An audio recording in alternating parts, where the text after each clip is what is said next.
Hello everyone. आज के इस वीडियो में हम आगामी हॉस्टल वार्डन परीक्षा के लिए कंप्यूटर का पूरा सिलेबस जो कि 30 मार्क्स का सेक्शन है, इसे क्विकली रिवाइज करेंगे। इसके लिए मैंने प्रीवियस एग्ज़ाम्स का एनालिसिस करके अपने शॉर्ट नोट्स प्रिपेयर किए हैं। उम्मीद है ये वीडियो आप सभी के लिए हेल्पफुल होगा। दोस्तों, 2 दिसंबर का दिन विश्व कंप्यूटर साक्षरता दिवस के रूप में मनाया जाता है। वर्ष 2001 में इसकी शुरुआत हुई थी। वर्ष 2001 में विश्व कंप्यूटर साक्षरता दिवस मनाने की शुरुआत हुई थी। नेक्स्ट है सिद्धार्थ, जो कि भारत में निर्मित पहला कंप्यूटर था। इसका निर्माण इलेक्ट्रॉनिक कॉरपोरेशन ऑफ इंडिया के द्वारा किया गया था। इसका मतलब है कि भारत में कंप्यूटर निर्माण करने वाली पहली कंपनी थी इलेक्ट्रॉनिक कॉरपोरेशन ऑफ इंडिया, और इनके द्वारा निर्मित पहला कंप्यूटर था सिद्धार्थ। विश्व में सर्वाधिक कंप्यूटर किस देश में उपयोग किया जाता है? आंसर है यूएसए में। नेक्स्ट हम बात करने वाले हैं कंप्यूटर के क्षेत्र में किए गए महत्वपूर्ण खोज और उनके खोजकर्ताओं के बारे में। सबसे पहला नाम है चार्ल्स बेबेज। इन्हें कंप्यूटर का जनक भी कहा जाता है, कंप्यूटर का पिता कहा जाता है। इन्होंने डिफरेंस इंजन और एनालिटिकल इंजन नामक 2 कैलकुलेशन डिवाइसेस का आविष्कार किया था। अगले व्यक्ति हैं एलन ट्यूरिंग। एलन ट्यूरिंग, इन्हें आधुनिक कंप्यूटर का पिता कहा जाता है, फादर ऑफ मॉडर्न कंप्यूटर। साथ ही एआई के क्षेत्र में भी इनका महत्वपूर्ण योगदान है। हालांकि एआई का जनक किसी अन्य व्यक्ति को कहा जाता है। तो एलन ट्यूरिंग, इन्हें आधुनिक कंप्यूटर का पिता कहा जाता है। चार्ल्स बेबेज को ओवरऑल कंप्यूटर का जनक या कंप्यूटर का पिता कहा जाता है। जॉन वॉन न्यूमैन, इन्हें कंप्यूटर का आर्किटेक्चर डिज़ाइन करने का श्रेय दिया जाता है। इसका मतलब है कि वर्तमान कंप्यूटर का जो आर्किटेक्चर यूज़ किया जाता है, जिसमें इनपुट, आउटपुट और एक सीपीयू होता है, ये आर्किटेक्चर डिज़ाइन किया था जॉन वॉन न्यूमैन ने। इसके अलावा कलेक्टिव प्रोग्रामिंग और बाइनरी में इसको दर्शाना, यह भी जॉन वॉन न्यूमैन के द्वारा ही बताया गया था।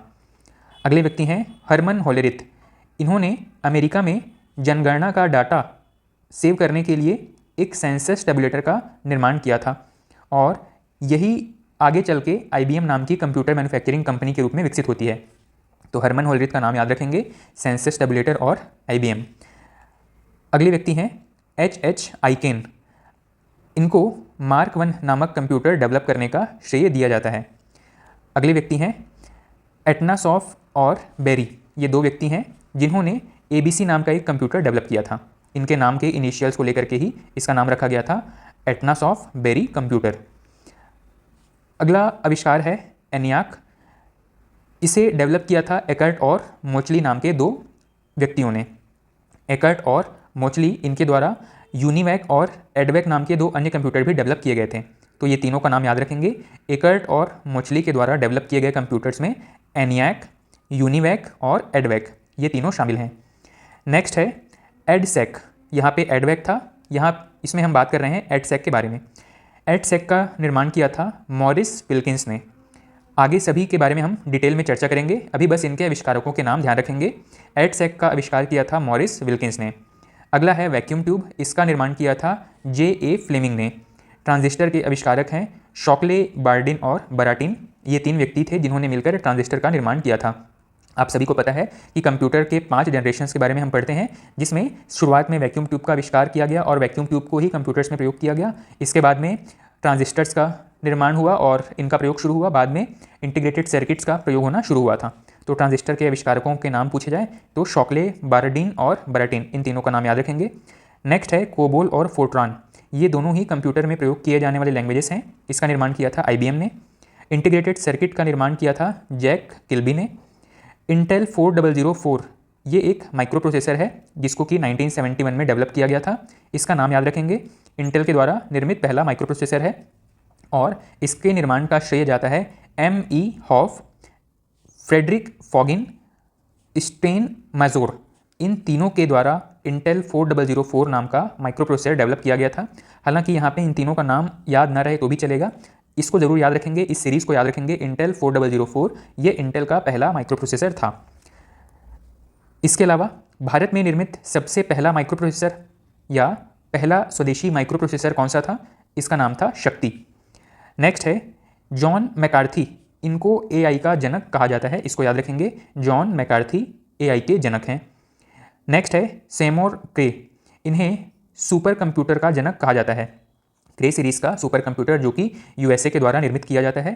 तो सेमोर क्रे के नाम पर ही इन सुपर कंप्यूटर्स को क्रे सीरीज़ नाम दिया गया है और इन्हें सुपर कंप्यूटर के जनक होने का, सुपर कंप्यूटर के पिता होने का श्रेय दिया जाता है, सेमोर क्रे। एडम ऑसबॉर्न, इन्होंने विश्व का पहला लैपटॉप डेवलप किया था। एडम ऑसबॉर्न 1981 में इन्होंने सबसे पहला लैपटॉप डेवलप किया था। हालांकि ये वर्तमान लैपटॉप जितना कॉम्पैक्ट नहीं था, लेकिन उस समय के हिसाब से इसका आकार काफ़ी छोटा था। अगला है क्रिस्टोफर लैथम सोल, इन्होंने क्वर्टी कीपैड या क्वर्टी कीबोर्ड डेवलप किया था। क्रिस्टोफर लैथम सोल, इनके द्वारा क्वर्टी कीबोर्ड डेवलप किया गया था। कीबोर्ड आपको पता है, कई कीबोर्ड ऐसे होते हैं जिसमें ए से शुरुआत होती है, इसको हम एजर्टी कीबोर्ड कहते हैं। कुछ कीबोर्ड ऐसे हैं जिनमें क्यू से पहले लेटर की शुरुआत होती है, इसको हम क्वर्टी कीबोर्ड कहते हैं। तो इस क्वर्टी कीबोर्ड को शुरुआत किया था या इसकी खोज किया था क्रिस्टोफर लैथम सोल्स ने। अगले व्यक्ति हैं Douglas Carl Engelbart. Douglas Carl Engelbart, इनको श्रेय दिया जाता है माउस के खोज का। अगला है क्यूआर। क्यूआर का फुल फॉर्म है क्विक रिस्पॉन्स कोड। क्यूआर का फुल फॉर्म पूछा जाता है, इसका फुल फॉर्म है क्विक रिस्पॉन्स कोड। अगले व्यक्ति हैं जिन्होंने टच स्क्रीन का खोज किया था, टच स्क्रीन का आविष्कार किया था, इनका नाम है डॉक्टर जॉर्ज सैमुअल। तो जॉर्ज सैमुअल हर्स्ट के द्वारा टच स्क्रीन का खोज किया गया था, जॉर्ज सैमुअल हर्स्ट। प्रिंटर की खोज करने वाले व्यक्ति हैं जोहान्स गुटेनबर्ग। जोहान्स गुटेनबर्ग ने प्रिंटर की खोज किया है और पहला मैकेनिकल प्रिंटर चार्ल्स बेबेज के द्वारा खोजा गया था। हालांकि ये एक मैकेनिकल प्रिंटर था, लेकिन इलेक्ट्रिकल प्रिंटर की खोज जोहान्स गुटेनबर्ग ने की थी। एचपी का फुल फॉर्म, एचपी जो कि कंप्यूटर और प्रिंटर डेवलप करने वाली एक फेमस कंपनी है आज के समय में, इसका फुल फॉर्म है ह्यूलेट पैकर्ड। ह्यूलेट पैकर्ड नाम के व्यक्ति ने इस कंपनी का निर्माण किया था, इसीलिए इसका नाम एचपी पड़ा। थर्मल प्रिंटर के आविष्कारक हैं जैक किल्बी, जिन्होंने आईसी भी डेवलप किया था, इंटीग्रेटेड सर्किट भी डेवलप करने का श्रेय जाता है जैक किल्बी को। प्लॉटर जो कि एक आउटपुट डिवाइस है, इसे डेवलप किया था रेमिंगटन रैंड ने। रेमिंगटन रैंड, इनको प्लॉटर डेवलप करने का श्रेय दिया जाता है।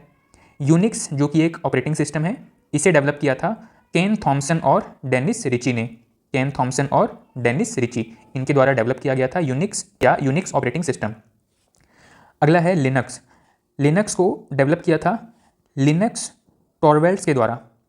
लिनक्स टॉरवेल्ड्स ने इसको डेवलप किया था, इसीलिए इसके नाम को, इस ऑपरेटिंग सिस्टम का नाम दे दिया गया लिनक्स। अगला है एंड्रॉयड ऑपरेटिंग सिस्टम। इसे डेवलप किया था एंडी रूबिन ने। एंडी रूबिन ये रोबोटिक्स में काफ़ी इंटरेस्ट रखते थे और इन्होंने रोबोट्स को प्रोग्राम करने के लिए एक लैंग्वेज डेवलप किया था, इसका नाम था एंड्रॉयड। हालांकि बाद में इसका उपयोग मोबाइल्स ऑपरेटिंग सिस्टम के रूप में ज़्यादा प्रचलित हुआ। मोबाइल्स के ऑपरेटिंग सिस्टम के रूप में एंड्रॉयड आज ज़्यादा प्रचलित है। इसके आविष्कारक हैं एंडी रूबिन। नेक्स्ट है सीपीयू के बारे में। सीपीयू के बारे में जनरली प्रश्न पूछा जाता है कि कंप्यूटर का हृदय या मस्तिष्क किसको कहा जाता है, तो सीपीयू को कंप्यूटर का हृदय या मस्तिष्क कहा जाता है। यह जनरली दो प्रमुख भागों से बना होता है, एक है अरिथमेटिकल लॉजिक यूनिट और दूसरा है control unit. Arithmetical logical unit यह गणितीय और तार्किक क्रियाओं के लिए जिम्मेदार होता है, जबकि कंट्रोल यूनिट, इसके नाम से स्पष्ट है, कंप्यूटर में होने वाली सभी क्रियाओं को कंट्रोल करने का काम करता है। सीपीयू के बारे में याद रखेंगे कि यह चार प्रमुख क्रियाओं को कंट्रोल करता है: डेटा स्टोर करने की प्रक्रिया को, डेटा फैच होने की प्रक्रिया को, इंस्ट्रक्शंस या डेटा के डिकोड करने और इंस्ट्रक्शंस के एग्जीक्यूशन को। अगला इंपॉर्टेंट टॉपिक है कंप्यूटर का विकास। कंप्यूटर के विकास का सबसे पहला चरण था जहां मैन्युअली ऑपरेट होने वाले कंप्यूटर्स का डेवलपमेंट किया गया। इसमें सबसे पहला महत्वपूर्ण कंप्यूटर था एबेकस। एबेकस कंप्यूटर सबसे पहले चीन में डेवलप किया गया 2400 BC के आसपास। इसके बारे में आपको पता है कि यह कुछ स्ट्रिंग्स में गुथे हुए मोतियों के एक सिस्टम को ही एबेकस कहा जाता था। एबेकस का फुल फॉर्म याद रखिएगा, एग्जाम में पूछा जा सकता है, abundant beads addition and calculation utility system. Abacus कहाँ उपयोग किया गया? सबसे पहले चीन में। दूसरा है नेपियर्स बोन्स। नेपियर्स बोन्स भी एबेकस के जैसा ही एक सिस्टम था, जहाँ एबेकस में तारों पर मोतियाँ इस तरीके से गुथे हुए होते थे। वहीं नेपियर्स बोन्स में एक लकड़ी या बोन के पट्टी पर इस प्रकार से छोटे छोटे स्क्वायर्स में बोन्स को या लकड़ी के टुकड़ों को संजोकर जो सिस्टम बना था कैलकुलेशन के लिए उसको कहा जाता था नेपियर्स बोन्स। 1614 के आसपास इसको डेवलप किया गया था जॉन नेपियर्स के द्वारा। ठीक है, तो ये दोनों मैनुअली या अपने हाथ से ऑपरेट किए जाने वाले कंप्यूटर या कैलकुलेटिंग डिवाइस थे। नेक्स्ट है मैकेनिकल कंप्यूटर। कंप्यूटर के विकास का जो अगला चरण है, जहाँ पे हमने मैनुअल या हाथ से ऑपरेट होने वाले कैलकुलेटिंग डिवाइसेस की जगह मशीनों का उपयोग करके कंप्यूटर या कैलकुलेटिंग डिवाइसेस का निर्माण प्रारंभ किया। तो मैकेनिकल कंप्यूटर्स में सबसे पहला है पास्कलाइन। मैकेनिकल कंप्यूटर्स का जो समय काल है वो 1623 से लेकर के 1945 तक है। मैकेनिकल कंप्यूटर 1623 से लेकर के 1945 तक इनका विकास हुआ। इसमें सबसे पहला है पास्कलाइन। 1642 में एक मशीन डेवलप किया गया। ये बिल्कुल वैसा ही है जैसे कि हमारी गाड़ियों में जो ओडोमीटर होता है। ओडोमीटर मतलब जो हमारे गाड़ी की रनिंग का जो दूरी है वो मापने का काम करता है, उसको हम ओडोमीटर कहते हैं। ये पास्कलाइन बिल्कुल उसी सिस्टम पर मतलब गियर्स के सिस्टम पर काम करता था। इसको हम मैकेनिकल वॉच से भी कंपेयर कर सकते हैं। हमारी घड़ियों में जो छोटे छोटे गियर्स का एक सिस्टम होता है जिसके थ्रू सेकंड, मिनट और आवर्स के जो कांटे होते हैं वो कंट्रोल होते हैं, उसी तरीके से पास्कलाइन में भी छोटे छोटे गियर्स का उपयोग करके इसको कैलकुलेटर के रूप में डेवलप किया गया था। अगला है डिफरेंस इंजन। इसका डेवलपमेंट किया था चार्ल्स बेबेज ने। इसको पहला मैकेनिकल कंप्यूटर भी कह सकते हैं। इसमें भी गियर्स का उपयोग प्रारंभ किया गया। यहाँ पर गियर्स का एक बहुत बेहतरीन सिस्टम डेवलप किया गया था चार्ल्स बेबेज के द्वारा और इस पूरे सिस्टम को नाम दिया गया था डिफरेंस इंजन। नेक्स्ट है एनालिटिकल इंजन 1837 में। हालांकि ईयर्स यहाँ पर इंपॉर्टेंट नहीं है, सिर्फ मशीन का नाम और उसके आविष्कारक का नाम याद रखिएगा। तो मैकेनिकल कंप्यूटर्स की सीरीज़ में अगला था एनालिटिकल इंजन। इसको भी चार्ल्स बेबेज ने डेवलप किया था और ये प्रोटोटाइप था वर्तमान के कंप्यूटर के ही जैसा, मतलब प्रोटोटाइप ऑफ मॉडर्न कंप्यूटर्स। आज जो हम कंप्यूटर उपयोग करते हैं ये उन्हीं का बिल्कुल प्रारंभिक स्वरूप था। यहाँ पे इसमें कुछ प्रोग्रामिंग की भी आवश्यकता हुई, मतलब इसको ऑटोमेटिकली रन करने के लिए इसको कुछ इंस्ट्रक्शन दिए गए जो कि कंप्यूटर या मशीन के लेवल पर या मशीनी लैंग्वेज में प्रोग्रामिंग यहाँ पर रिक्वायर्ड थी। और यहाँ पे एक महत्वपूर्ण तथ्य है जो कि याद रखने योग्य है, परीक्षा में पूछा जा सकता है कि पहली प्रोग्रामर कौन थी, पहली महिला प्रोग्रामर कौन थी। इनका नाम था एडा लवलेस। एडा लवलेस इनका नाम याद रखेंगे। पहली प्रोग्रामर या पहली महिला प्रोग्रामर के रूप में लेडी एडा लवलेस। इसके अलावा एनालिटिकल इंजन को पहला जनरल पर्पस कंप्यूटर भी कहा जा सकता है। ठीक है, इसको सामान्य उपयोग के लिए उपयोग किया गया पहला कंप्यूटर था एनालिटिकल इंजन। इसका आविष्कार किया था चार्ल्स बेबेज ने। इसके बाद नेक्स्ट है सेंसस टेबुलेटर। इसका निर्माण 1890 में यूएसए में किया गया। इसके आविष्कारक कौन थे? इनका नाम था हरमन होलेरिथ। हरमन होलेरिथ का नाम याद रखिएगा। कंप्यूटर के क्षेत्र में इनका बहुत महत्वपूर्ण योगदान है। IBM नाम की जो कंप्यूटर की एक जानी मानी कंपनी है, इसके पितामह कह सकते हैं। इनके शुरुआती संस्थापकों में इनका नाम था हरमन होलेरिथ। इन्होंने यूएसए की जनगणना का डेटा स्टोर करने के लिए और कैलकुलेट करने के लिए एक कंप्यूटर का आविष्कार किया था, निर्माण किया था। इसका नाम था सेंसस टेबुलेटर। इसमें डेटा स्टोर करने के लिए पंच कार्ड का उपयोग किया गया और 1924 में इस सेंसस टेबुलेटर वाली जो निर्माता कंपनी थी इसको अंतिम रूप में IBM नाम प्राप्त हुआ। तो IBM का गठन कब हुआ? 1924 में। हालांकि इसकी जो पेरेंट कंपनीज थी उन्होंने सबसे पहला सेंसस टेबुलेटर 1890 में ही विकसित कर लिया था। अब हमने बात किया सबसे पहला फेज था मैनुअल कंप्यूटर्स का, जहाँ पे नेपियर्स बोन्स या एबेकस जैसे कंप्यूटर्स डेवलप किए गए। दूसरा फेज आया जहाँ पे हमने मैकेनिकल पार्ट्स का यूज़ करके कंप्यूटर डेवलप किया, जिसमें एनालिटिकल इंजन और डिफरेंस इंजन जैसे कंप्यूटर हमने बनाए।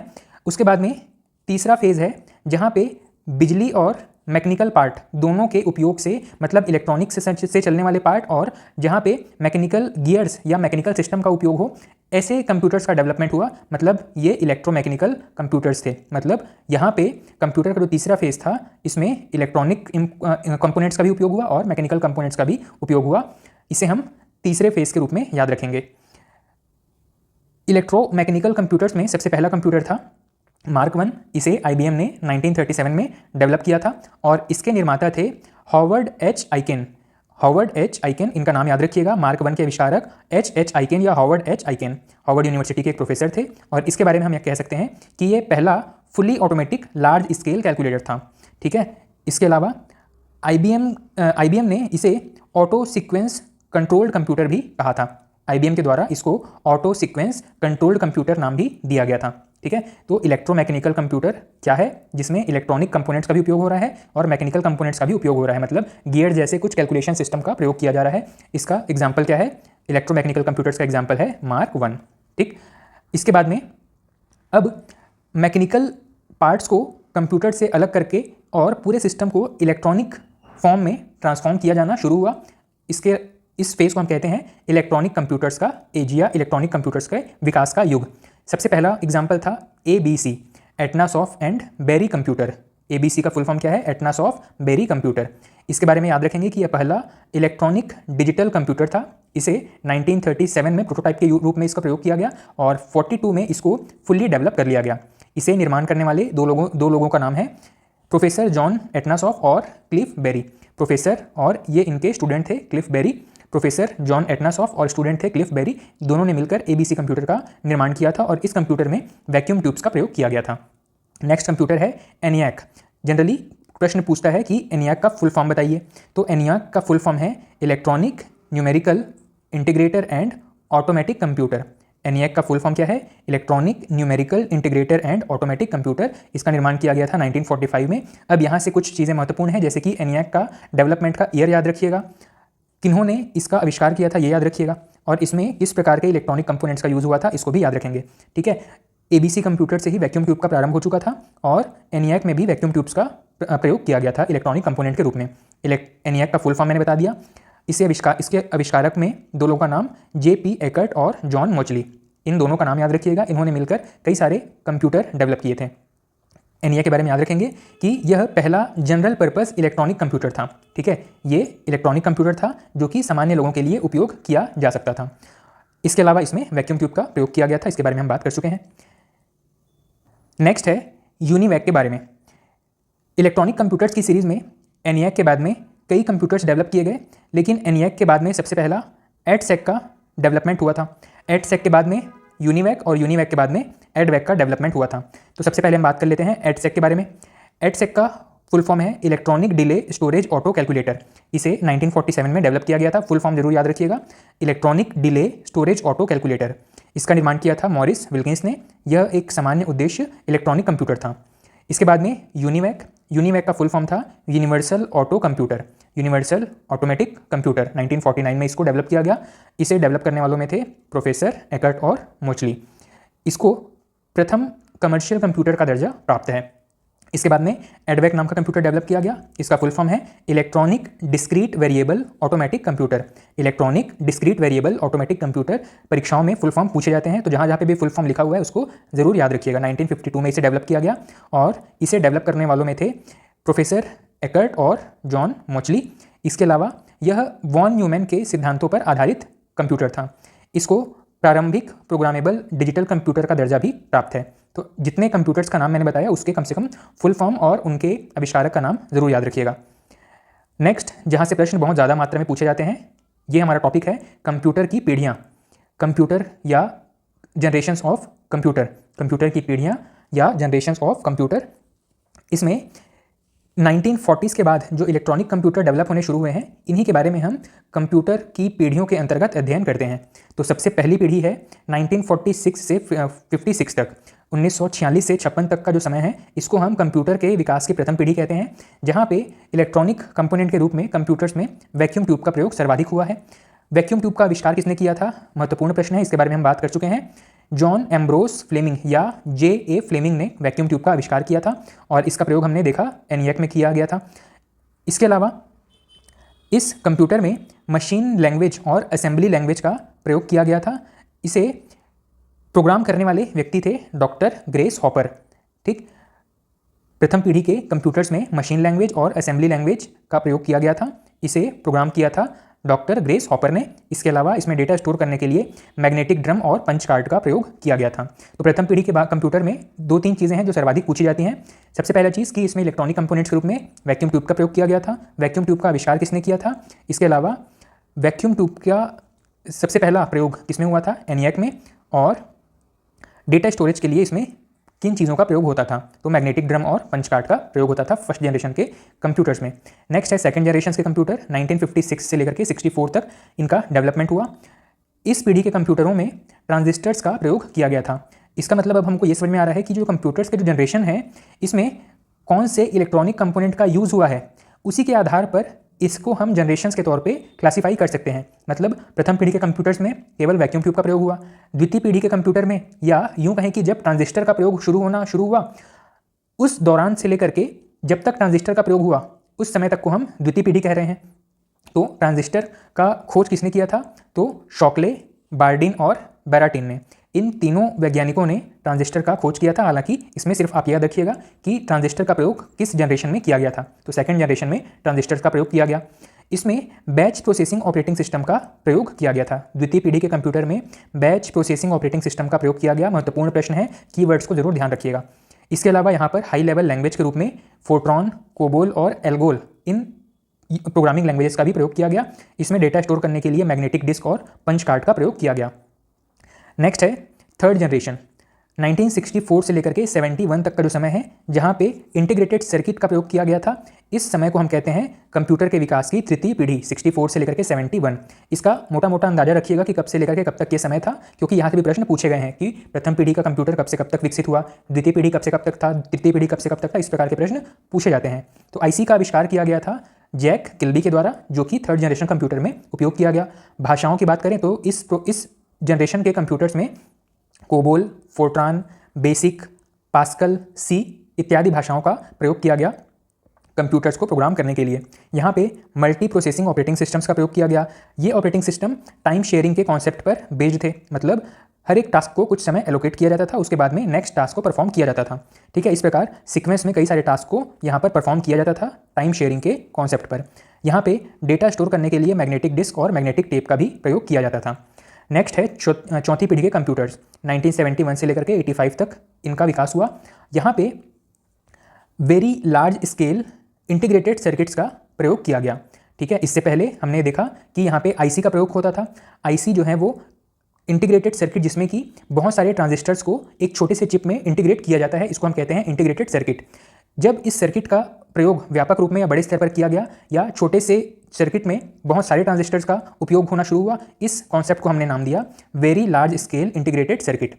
इस कॉन्सेप्ट पर आधारित जो परीक्षा में पूछा जाने लायक एक प्रोसेसर है, इसके बारे में याद रखिएगा, Intel 4004। Very large scale integrated circuits में जो सबसे प्रमुख प्रोसेसर उस समय डेवलप किया गया, इसका नाम था इंटेल 4004। फर्स्ट माइक्रो कंप्यूटर, इसका नाम है एल्टेयर 800। माइक्रो कंप्यूटर मतलब जो सामान्य आज हम घरों में कंप्यूटर उपयोग करते हैं, इसको माइक्रो कंप्यूटर कहा जाता है। ठीक है, तो माइक्रो कंप्यूटर्स की श्रेणी में सबसे पहला कंप्यूटर था एल्टेयर 800। इसका नाम बिल्कुल याद रखिएगा, परीक्षा में पूछा जा सकता है। पहला माइक्रो कंप्यूटर कौन सा था? एल्टेयर 800। इसके अलावा इन कंप्यूटर्स को प्रोग्राम करने के लिए जावा, विजुअल बेसिक, एसक्यूएल, C++ जैसी भाषाओं का प्रयोग किया गया। इस पीढ़ी में 1984 में मैक ऑपरेटिंग सिस्टम या मैकिन्टोश ऑपरेटिंग सिस्टम का भी विकास किया गया। साथ ही इस पीढ़ी के जो कंप्यूटर्स हैं वो पैरेलल प्रोसेसिंग के कॉन्सेप्ट पर काम करते थे। मतलब बहुत सारे प्रोसेस एक साथ पैरेलली, एक ही समय पे कई सारे प्रोसेस एक साथ चल रहे होते थे, इसे हम कहते हैं पैरेलल प्रोसेसिंग। इसके अलावा इन कंप्यूटर्स में ग्राफिकल यूज़र इंटरफेस, आज हम विंडोज़ या मैक ओएस पे जब काम करते हैं तो हमको जो आइकॉन्स या जो ग्राफिक्स दिखाई देते हैं, उस प्रकार के इंटरफेस को ग्राफिकल यूज़र इंटरफेस कहा जाता है। यह चौथी पीढ़ी के कंप्यूटर्स में इसका प्रयोग शुरू हो चुका था। अगला है मल्टीमीडिया और नेटवर्किंग जैसे कॉन्सेप्ट भी चौथी पीढ़ी के कंप्यूटर में प्रारंभ हो चुके थे। ठीक है, तो बहुत सारे एडवांसमेंट चौथी पीढ़ी में हमको देखने को मिले हैं। ठीक है, very large scale integrated circuit, parallel processing, graphical user interface, multimedia, networking, इन सभी के बारे में याद रखिएगा कि किस पीढ़ी के विशेषताओं के बारे में हम बात कर रहे हैं। नेक्स्ट है पांचवी पीढ़ी के कंप्यूटर्स। 1985 के बाद जो भी कंप्यूटर्स डेवलप हुए हैं या अभी भी हो रहे हैं, इन सभी को हम पांचवी पीढ़ी के कंप्यूटर्स के अंतर्गत रखते हैं। यहाँ पे ULSI मतलब ultra large scale integrated circuit का प्रयोग किया जाता है। इसका मतलब ये है कि बहुत छोटे से चिप में बहुत अधिक मात्रा में ट्रांजिस्टर्स को यहाँ पे एम्बेड किया जाता है या इसमें शामिल कर लिया जाता है। इसे को हम कहते हैं ultra large scale integrated circuit. इससे कंप्यूटर की एफिशिएंसी तो बढ़ती ही है, कंप्यूटर का आकार और छोटा होता चला जाता है। ठीक है, इसमें AI का प्रयोग प्रारंभ हुआ। AI के जनक या AI के पिता जॉन मैककार्थी को कहा जाता है। इसके अलावा पांचवी पीढ़ी के कंप्यूटर्स में हाई लेवल लैंग्वेज के रूप में C++, जावा, .NET, पाइथन जैसे लैंग्वेजेस का प्रयोग प्रारंभ हुआ। साथ ही इस पीढ़ी के कंप्यूटर्स में मशीन लर्निंग जैसे कॉन्सेप्ट उपयोग किए गए, पैरेलल प्रोसेसिंग जैसे कॉन्सेप्ट यहाँ पे शामिल किए गए हैं। ठीक है, तो पांचवी पीढ़ी के कंप्यूटर्स में हमको काफ़ी ज़्यादा एडवांसमेंट देखने को मिलता है। 1985 से लेकर के और अभी वर्तमान 2024 तक जो भी कंप्यूटर डेवलप हो रहे हैं, इनको हम पांचवी पीढ़ी के कंप्यूटर्स के अंतर्गत शामिल करते हैं। ठीक है। आगे बढ़ते हैं। नेक्स्ट इंपॉर्टेंट टॉपिक है टाइप्स ऑफ कंप्यूटर। अलग अलग कारकों के आधार पर कितने प्रकार के कंप्यूटर्स होते हैं या कंप्यूटर का वर्गीकरण कितने भागों में किया जाता है, इसके बारे में बात करेंगे। तो सबसे पहला है पर्पस या उद्देश्य, किस उद्देश्य से इसको उपयोग किया जा रहा है। इस आधार पर अगर हम देखें तो सबसे पहला है जनरल कंप्यूटर्स और दूसरा है special purpose computers. General purpose computers मतलब हम आज अपने घरों में जो लैपटॉप या डेस्कटॉप उपयोग करते हैं इसको कहते हैं जनरल पर्पस कंप्यूटर। मतलब आपके सामान्य दैनिक या सामान्य रोजमर्रा के कार्य, ऑफिस वर्क हो गया या आपके टाइपिंग वर्क हो गया, इस प्रकार के जो सामान्य उद्देश्य के कार्य हैं इनको पूरा करने के लिए लैपटॉप डेस्कटॉप का उपयोग करते हैं, इसको हम कहेंगे जनरल पर्पस कंप्यूटर। दूसरा है special purpose computer. Medical facility के रूप में जब आप देखेंगे बड़े बड़े हॉस्पिटल्स में बड़े बड़े इक्विपमेंट्स जो यूज़ होते हैं वो भी एक प्रकार के कंप्यूटर्स ही हैं, लेकिन वो किसी खास उद्देश्य से बनाए गए हैं, जैसे कि ईसीजी मशीन हो गया, ईईजी मशीन हो गया, सिटी स्कैन मशीन हो गया, ये सारी चीज़ें स्पेशल पर्पस कंप्यूटर के अंतर्गत आते हैं। ठीक, तो ये हो गया उद्देश्य के आधार पर। दूसरा है कार्य के आधार पर, उनका वर्किंग प्रिंसिपल किस प्रकार का है, किस तरीके से वो कार्य करते हैं, इस आधार पर इसको 3 भागों में बांट सकते हैं। सबसे पहला है एनालॉग कंप्यूटर, दूसरा है डिजिटल कंप्यूटर और तीसरा है हाइब्रिड कंप्यूटर। कंप्यूटर का मतलब क्या होता है, गणना करना या कैलकुलेट करना। तो एनालॉग कंप्यूटर का मतलब वो हो गया जहाँ पे कोई मशीनी या मैकेनिकल पार्ट मूवमेंट करते हुए कैलकुलेट कर रहा है, जैसे कि हमारी जो मैकेनिकल वॉच होती है, जो रिस्ट वॉच होती है, जो वॉल क्लॉक होती है, जिसमें कि छोटी सी मशीन लगी होती है जिसमें कि पूरा गियर का एक सिस्टम होता है, इसको हम कहेंगे एनालॉग कंप्यूटर। ठीक है, वो भी कैलकुलेट करने का काम कर रहा है, समय कैलकुलेट कर रहा है। वहीं दूसरी तरफ अगर बात करें तो गाड़ी का जो स्पीडोमीटर है, ठीक है, स्पीडोमीटर आज के समय में गाड़ियों में डिजिटल स्पीडोमीटर आ गया है, हम उसकी चर्चा नहीं कर रहे हैं। जो पुराने समय में या अभी भी जो कुछ गाड़ियों में हमको देखने को मिलती है जिसमें एक कांटा मूव होता दिखाई देता है, इसको हम कहेंगे स्पीडोमीटर या एनालॉग कंप्यूटर। उसी प्रकार थर्मामीटर, जिसमें आपका थर्मामीटर जिसको कि हम टेम्परेचर बढ़ने पर उसमें जो पारा है वो ऊपर चढ़ते जाता है, ये भी एक मैकेनिकल पार्ट या एनालॉग कंप्यूटर का एग्जाम्पल है। दूसरा है डिजिटल कंप्यूटर। डिजिटल कंप्यूटर मतलब जो इलेक्ट्रिकल पल्सेस या 0 और 1 बाइनरी डिजिट्स के आधार पर कार्य करते हैं, इनको हम कहेंगे डिजिटल कंप्यूटर। इसमें हमारे स्मार्टफोन्स हो गए, लैपटॉप हो गया, टैबलेट हो गए, ये सारी चीज़ें डिजिटल कंप्यूटर्स के अंतर्गत आएंगी। और आखिरी है हाइब्रिड कंप्यूटर्स। इसमें एनालॉग और डिजिटल दोनों प्रकार की मशीनों का उपयोग किया जाता है, इसको हम लार्ज इलेक्ट्रिकल हाइब्रिड कंप्यूटर्स भी कहते हैं। ठीक है, इसके अंतर्गत जनरल पर्पस कंप्यूटर्स भी आ सकते हैं और स्पेशल पर्पस के कंप्यूटर्स भी आ सकते हैं। अगर हम बात करें तो हाइब्रिड कंप्यूटर्स में सबसे पहला हाइब्रिड कंप्यूटर था हाईकॉम 250। ठीक है, ये जो हाईकॉम 250 है इसके बारे में याद रखिएगा कि किस प्रकार का कंप्यूटर है, यह एक हाइब्रिड कंप्यूटर है। और इसके अन्य एग्जांपल्स की अगर हम बात करें तो राडार टेक्नोलॉजी या सिटी स्कैन की जो मशीनें होती हैं जहाँ पे कुछ मैकेनिकल पार्ट्स होंगे और कुछ इलेक्ट्रिकल पार्ट्स होंगे, इन सभी का जो कॉम्बिनेशन है इसको हम कहते हैं हाइब्रिड कंप्यूटर। ठीक है, तो ये हो गया हमारा वर्किंग प्रिंसिपल के आधार पर कंप्यूटर्स का क्लासिफिकेशन। नेक्स्ट है बेस्ड ऑन साइज। कंप्यूटर के आकार के आधार पर कंप्यूटर का वर्गीकरण करें तो सबसे पहला वर्गीकरण होता है, इसका नाम है माइक्रो कंप्यूटर। माइक्रो कंप्यूटर, आज हम जो लैपटॉप या पीसी घर में जो यूज़ करते हैं, ये सारे के सारे कंपोनेंट्स या जो सारे के सारे कंप्यूटर्स हैं ये माइक्रो कंप्यूटर की कैटेगरी में आते हैं। पीसी हो गया, लैपटॉप हो गया, पॉम टॉप हो गया या वर्क स्टेशन हो गया। ठीक है, वर्क स्टेशन थोड़ी ज़्यादा पावरफुल पीसी होती हैं जिनको कि वर्क स्टेशन के रूप में अलग से डेवलप किया जाता है। इसमें कुछ खास सॉफ्टवेयर्स होते हैं या कुछ खास इसमें मॉडिफिकेशन किए जाते हैं वर्क स्टेशन के रूप में प्रयोग करने के लिए। आप ये भी कह सकते हैं कि घरों में हम जो पीसी यूज़ करते हैं उसी का ज़्यादा पावरफुल वर्जन है, इसको हम वर्क स्टेशन कहते हैं। हालांकि साइज़ में ये माइक्रो कंप्यूटर के जैसे ही होते हैं। ठीक है, और पहला माइक्रो कंप्यूटर डेवलप करने का श्रेय जाता है IBM को। इन्होंने 1981 में पहला माइक्रो कंप्यूटर डेवलप किया था। इसके अलावा है second mini computer. Mini computer micro computer से ज़्यादा बड़ा और ज़्यादा पावरफुल कंप्यूटर है। ठीक है, ये अधिक पावरफुल है। इसके अलावा माइक्रो कंप्यूटर, इसमें हम एक समय में कोई एक कार्य कर सकते हैं, कोई एक व्यक्ति ही एक कंप्यूटर पर कार्य कर सकता है। जबकि मिनी कंप्यूटर ऐसा कंप्यूटर सिस्टम है जहां एक साथ कई यूजर्स कार्य कर सकते हैं। ठीक है, इसको मल्टी यूज़र कंप्यूटर सिस्टम भी कहते हैं। ठीक, मल्टी टर्मिनल कंप्यूटर भी कहते हैं। इसका मतलब है कि एक मिनी कंप्यूटर में कई सारे छोटे छोटे नोड्स हो सकते हैं जहाँ पे अलग अलग व्यक्ति बैठ करके कार्य कर रहे हों। ठीक है, तो मल्टी टर्मिनल कंप्यूटर कहा जाता है। टाइम शेयरिंग कॉन्सेप्ट यहाँ पे यूज़ होता है। एक ही प्रोसेस को कंटिन्यू करने के लिए यहाँ पे टाइम को डिवाइड किया जाता है अलग अलग यूजर्स के बीच में। इसमें एक से अधिक CPU कार्य कर रहे होते हैं पैरेलली। इसका आकार बड़ा होता है, माइक्रो कंप्यूटर से बड़ा होता है, लेकिन इसके आगे जो हम पढ़ने वाले हैं मेन फ्रेम या सुपर कंप्यूटर, उसकी तुलना में मिनी कंप्यूटर का आकार छोटा होता है। तो हम ये भी कह सकते हैं कि यह मध्यम आकार का कंप्यूटर है। पहला मिनी कंप्यूटर, इसका नाम था PDP, programmed data processing, programmed data processor. Programmed data processor PDP का फुल फॉर्म है और यह एक मिनी कंप्यूटर का एग्जाम्पल है। अगला है main frame computer. Main frame computer, यह माइक्रो और मिनी कंप्यूटर्स की तुलना में काफ़ी बड़े आकार के कंप्यूटर होते हैं। इसे सेंट्रलाइज्ड मशीन के रूप में शामिल किया जाता है। किसी ऑफिस में या किसी बड़े नेटवर्क में एक सेंट्रलाइज्ड कंप्यूटर, जिससे कि अन्य बाकी के कंप्यूटर्स को कैलकुलेट या बाकी के कंप्यूटर्स को कंट्रोल किया जा सके, ऐसे पूरे सिस्टम को, ऐसी पूरी व्यवस्था को कहा जाता है मेन फ्रेम कंप्यूटर। इसका आकार बड़ा होता है, साथ ही ये किसी विशेष उद्देश्य से डेवलप किए गए होते हैं। पहला मेन फ्रेम कंप्यूटर है मार्क 1, 1930 में इसका डेवलपमेंट किया गया था। और मेन फ्रेम कंप्यूटर के एग्जांपल्स देखें तो बैंकिंग सेक्टर्स में यूज़ होने वाले कंप्यूटर्स, इलेक्ट्रॉनिक बिजनेस में उपयोग होने वाले कंप्यूटर्स, इसके अलावा विश्वविद्यालयों में उपयोग होने वाले कंप्यूटर्स का जो सिस्टम है। कंप्यूटर्स तो हम जनरली देखते हैं कि कोई काउंटर पे बैठा हुआ कोई व्यक्ति सामान्य पीसी पर ही कार्य कर रहा होता है, लेकिन इन कंप्यूटर्स का जो पूरा सिस्टम है इसको हम कहते हैं मेन फ्रेम कंप्यूटर। ठीक है, बैंकिंग, इलेक्ट्रॉनिक बिजनेसेस में, बड़े स्कूल्स में, कॉलेजेस में, यूनिवर्सिटीज़ में जो कंप्यूटर सिस्टम डेवलप किया जाता है, ठीक है, इसको कहा जाता है मेन फ्रेम कंप्यूटर। इसमें एक साथ कई ऑपरेटिंग सिस्टम्स को सपोर्ट किया जाता है। मेन फ्रेम कंप्यूटर्स एक साथ कई प्रकार के ऑपरेटिंग सिस्टम्स को सपोर्ट कर सकते हैं। नेक्स्ट है सुपर कंप्यूटर। सुपर कंप्यूटर आकार में इन तीनों की तुलना में काफ़ी बड़े आकार के होते हैं। इसका सबसे पहले विकास किया था सेमोर क्रे ने। इनको फादर ऑफ सुपर कंप्यूटर भी कहा जाता है। ठीक, इन्होंने सबसे पहला एक सुपर कंप्यूटर बनाया था, इसका नाम था क्रे 1।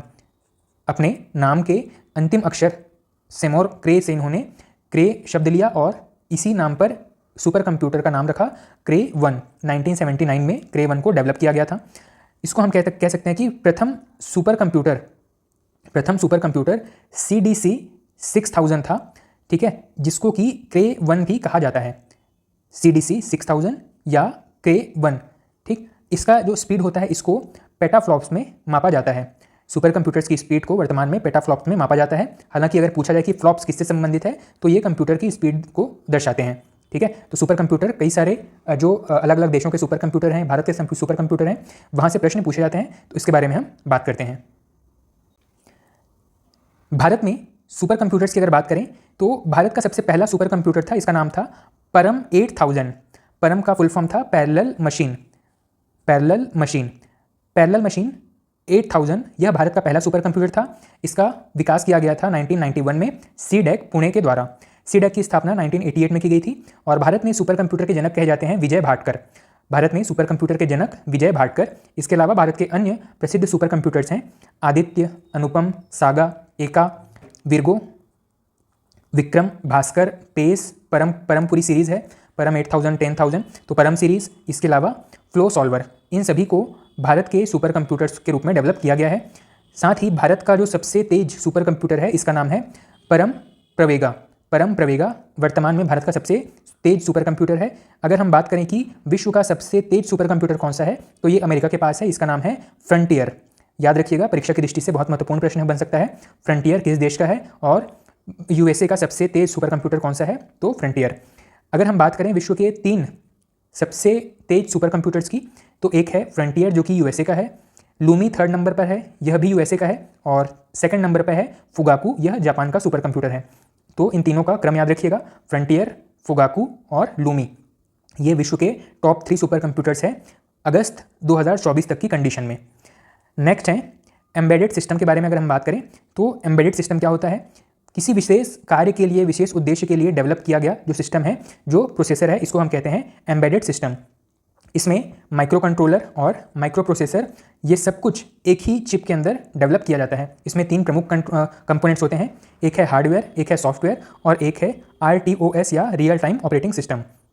इसके कुछ एग्जांपल्स की बात करें तो हमारी टीवी या जो वर्तमान में जो स्मार्ट टीवी है वो जिस सिस्टम पर कार्य करती है उसको हम कहते हैं एम्बेडेड सिस्टम। मतलब एक छोटे से चिप में ऑपरेटिंग सिस्टम डाल दिया गया है, सारा कंट्रोल मैकेनिज्म डाल दिया गया है। ठीक है, कंप्यूटर में जो ज़रूरी रैम रोम है वो भी इसी में डाल दिया गया है। तो जो वर्तमान स्मार्ट कंप्यूटर्स हैं वो एम्बेडेड सिस्टम के एग्जांपल्स हैं। उसी प्रकार से कैमरा की पूरी फैसिलिटी को कंट्रोल करने के लिए भी एक छोटी सी चिप है। ये जो पूरा एक छोटा सा चिप जिसमें कि सारी की सारी इसमें जानकारी या पूरी प्रोग्रामिंग फिट की गई है, इसको हम कहते हैं एम्बेडेड सिस्टम। उसी प्रकार से प्रिंटर हो गया, फ्रिज हो गया, AC हो गया, जहाँ पे छोटा सा मदरबोर्ड या छोटा सा इलेक्ट्रॉनिक सर्किट सारे के सारे उस मशीन को कंट्रोल करने का काम करता है, इसको हम कहते हैं एम्बेडेड सिस्टम। किसी खास उद्देश्य से ही इसका निर्माण किया जाता है। अगला महत्वपूर्ण टॉपिक है कंप्यूटर हार्डवेयर्स। कंप्यूटर हार्डवेयर्स में आपको पता है कि कंप्यूटर में मुख्य रूप से input devices, output devices, storage units और CPU के कुछ भाग जिसमें कि मदरबोर्ड इत्यादि आते हैं, इन सभी को हम हार्डवेयर के रूप में जानते हैं। हार्डवेयर की परिभाषा आपको पता है कि कंप्यूटर के वे हिस्से जिसको हम देख सकते हैं, छू सकते हैं, महसूस कर सकते हैं, उनको हम हार्डवेयर कहते हैं। ठीक है, तो हम कुछ हार्डवेयर के बारे में थोड़ी सी चर्चा करते हैं। सबसे पहला है CPU। इसको कंप्यूटर का हार्ट या ब्रेन भी कहा जाता है। इसमें दो प्रमुख हिस्से होते हैं, एक है ALU और दूसरा है कंट्रोल यूनिट। साथ ही CPU में बहुत थोड़ी मात्रा में या छोटी मात्रा में मेमोरी से संबंधित या स्टोरेज से संबंधित ट्रांजिस्टर्स या रजिस्टर्स भी यहाँ पे इंस्टॉल किए जाते हैं। इसको हम मेमोरी या रजिस्टर्स भी कहते हैं या वर्किंग मेमोरी भी कहते हैं। तो CPU में 3 प्रमुख हिस्से हैं। सबसे पहला है कंट्रोल यूनिट, दूसरा है अरिथमेटिक लॉजिकल यूनिट और तीसरा है CPU के अंदर फिट की गई छोटी सी मेमोरी जिसको कि हम रजिस्टर या कैश मेमोरी के नाम से भी जानते हैं। ठीक है, तो CPU में इन तीनों के बारे में याद रखिएगा। CPU में जो मेमोरी होती है वो बिल्कुल छोटी मात्रा में होती है, या यूँ कहें कि इसमें मेमोरी की रिक्वायरमेंट सेकेंडरी मेमोरी की तुलना में बहुत कम होती है। केवल प्रेजेंट में चल रहे कुछ इंस्ट्रक्शंस को स्टोर करने के लिए ही यहाँ पे इस मेमोरी का सहारा लिया जाता है, जो कि रजिस्टर्स के रूप में होते हैं। इसको वर्किंग मेमोरी भी कहते हैं। ठीक, नेक्स्ट है पावर सप्लाई। कंप्यूटर में पावर सप्लाई यूनिट जिसको कि हम SMPS भी कहते हैं, स्विच्ड मोड पावर सप्लाई। ठीक है, SMPS का फुल फॉर्म पूछा जाता है। SMPS का कार्य होता है AC सप्लाई को DC सप्लाई में कन्वर्ट करना। ठीक है, अगला है CMOS। CMOS का फुल फॉर्म है complementary metal oxide semiconductor. Complementary metal oxide semiconductor ये एक नॉन वोलेटाइल मेमोरी है जो कि लगभग 256 बाइट्स स्टोर कर सकती है। ठीक है, इसमें क्या स्टोर किया जाता है? तो क्योंकि यह नॉन वोलेटाइल मेमोरी है, इसका मतलब है कि बिजली के अभाव में, मतलब जब हम पावर ऑफ कर देते हैं उसके बाद भी इसमें मेमोरी बनी रहती है, इसमें जो डेटा है वो सेफ रहता है। तो यहाँ पे बायोस की सेटिंग, बायोस का मतलब क्या है इसके बारे में हम आगे पढ़ेंगे। जो बायोस की जो सेटिंग्स हैं उसे CMOS के द्वारा इसको सुरक्षित रखा जाता है। इसीलिए जब आप देखते हैं कि जब हम CMOS बैटरी को जब रिमूव कर देते हैं तो हमारे बायोस की पूरी सेटिंग चेंज हो जाती है, मतलब जो डिफ़ॉल्ट सेटिंग है उसमें पहुंच जाता है। CMOS आप देखेंगे तो कंप्यूटर के मदरबोर्ड पे एक बैटरी नुमा कह सकते हैं कि एक पार्ट लगा होता है, इसको हम CMOS के नाम से जानते हैं। CMOS बैटरी भी कहते हैं इसको। इसका फुल फॉर्म याद रखिएगा, कॉम्प्लीमेंट्री मेटल ऑक्साइड सेमीकंडक्टर। लगभग 256 बाइट्स की मेमोरी ये स्टोर कर सकता है। नेक्स्ट है इनपुट और आउटपुट दोनों के रूप में कार्य करने वाले हार्डवेयर्स के बारे में।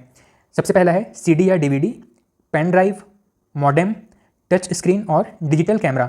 ये ऐसे डिवाइसेस हैं जो कि इनपुट डिवाइस और आउटपुट डिवाइस दोनों के रूप में कार्य करते हैं। एक्सेप्शन के तौर पे इनको याद रखिएगा। नेक्स्ट है बूटिंग प्रोसेस के बारे में।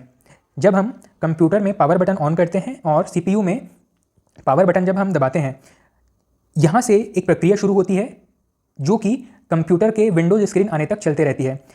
पावर बटन ऑन करने से लेकर के आपके विंडोज स्क्रीन आने तक का जो पूरा प्रोसेस है इसको हम बूटिंग प्रोसेस कहते हैं। और इसमें 2 प्रकार के बूटिंग होते हैं, एक तो है कोल्ड बूटिंग और दूसरा है वार्म बूटिंग। कोल्ड बूट का मतलब होता है जब आप पहली बार कंप्यूटर को ऑन करते हैं, मतलब पावर ऑन करते हैं, उस पूरी प्रोसेस को कहते हैं कोल्ड बूटिंग। और वार्म बूटिंग का मतलब है कि चलते हुए कंप्यूटर को जब आप रीस्टार्ट करते हैं और दोबारा जब ये बूट होता है, इसको हम कहते हैं वार्म बूटिंग। ठीक है, तो बूटिंग 2 प्रकार के हैं, कोल्ड बूटिंग और वार्म बूटिंग, बस इतना याद रखिएगा। नेक्स्ट है बायोस के बारे में। बायोस का फुल फॉर्म पूछा जाता है एग्जाम्स में। इसका फुल फॉर्म है बेसिक इनपुट आउटपुट सिस्टम। ये कुछ इंस्ट्रक्शंस का सेट होता है एक फर्मवेयर के रूप में। इसको कंप्यूटर में इनबिल्ट यहाँ पे फैक्ट्री से निकलते ही या फैक्ट्री में ही इसको मदरबोर्ड पे इंस्टॉल कर दिया जाता है। ठीक है, इसको आप चेंज नहीं कर सकते, जैसे कि आप विंडोज़ को दोबारा इंस्टॉल कर सकते हैं, लेकिन बायोस की जो सेटिंग्स हैं उसको आप दोबारा इंस्टॉल नहीं कर सकते हैं। ठीक है, तो इसको याद रखिएगा कि कंप्यूटर के बूटिंग प्रोसेस को कंट्रोल करने वाला एक पूरा इंस्ट्रक्शंस का सेट है जिसको कि हम बायोस के नाम से जानते हैं। नेक्स्ट है कंप्यूटर के कुछ पोर्ट जिसमें हम अलग अलग भागों को या अलग अलग डिवाइसेस को इसमें अटैच करते हैं। उन अटैचमेंट्स को हम कहते हैं, उन अटैचमेंट्स को प्रोवाइड करने वाले जो फैसिलिटी है उसको हम कहते हैं कंप्यूटर पोर्ट्स। कुछ पोर्ट्स को इंटरनल पोर्ट के रूप में जानते हैं और कुछ हैं जो कि एक्सटर्नल पोर्ट के रूप में जाने जाते हैं। ठीक है, जो कि मदरबोर्ड से अन्य आपके डिवाइसेस को जोड़ने में हेल्प करते हैं। ठीक है, सबसे पहले हम बात करें कि कंप्यूटर पोर्ट्स 2 प्रकार के हैं।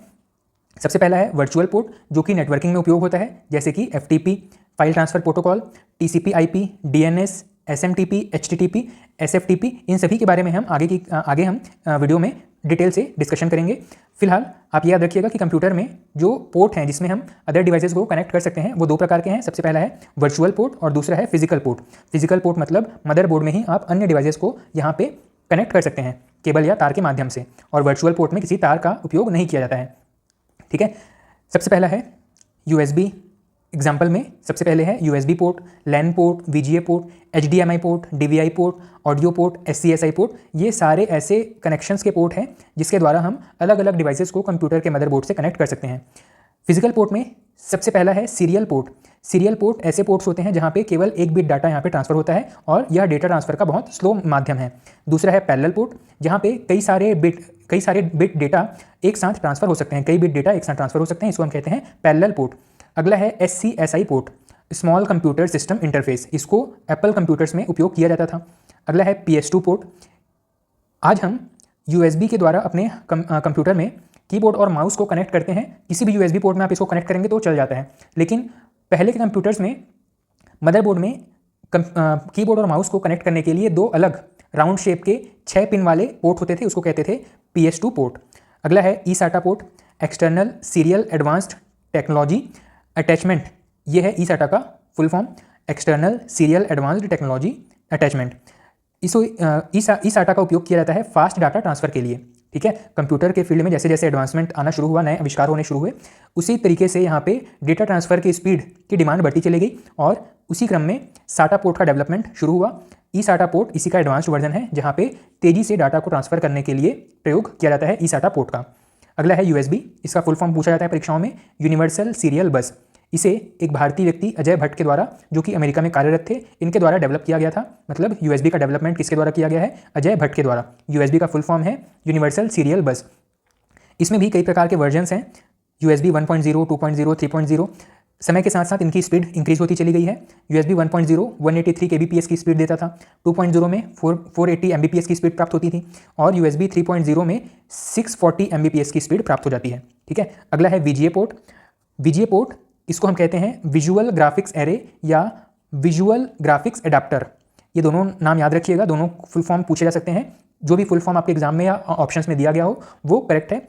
अगर दोनों ही दे दिया गया हो तो विजुअल ग्राफिक्स एरे ज़्यादा मान्य है आंसर के रूप में। VGA पोर्ट ये किस लिए उपयोग होता है? तो ये आपके मॉनिटर को कनेक्ट करने के लिए, मदरबोर्ड से कनेक्ट करने के लिए उपयोग किया जाता था। नीले कलर का एक पोर्ट होता था। ठीक है, आज के समय में HDMI का उपयोग ज़्यादा किया जाता है। अगला है DVI पोर्ट। DVI का फुल फॉर्म है डिजिटल विजुअल इंटरफेस। इसको भी आपके मॉनिटर्स को कनेक्ट करने के लिए प्रयोग किया जाता था। इन दोनों में ही एक कमी यह है कि VGA पोर्ट और DVI पोर्ट, इन दोनों में ही केवल वीडियो डेटा ट्रांसफर होता है, ऑडियो डेटा यहाँ पे ट्रांसफर नहीं होता है। ठीक है, यहाँ पे इस कमी को दूर करने के लिए HDMI नाम का एक नया पोर्ट डेवलप किया गया था। इसका फुल फॉर्म है high definition multimedia interface. High definition multimedia interface ये बहुत ही कॉमन एक पोर्ट हो चुका है आज के समय में, HDMI पोर्ट। इसमें फैसिलिटी क्या है? यहाँ पे ऑडियो और वीडियो दोनों प्रकार के डेटा एक साथ एक ही पोर्ट से ट्रांसफर किए जा सकते हैं। ठीक है।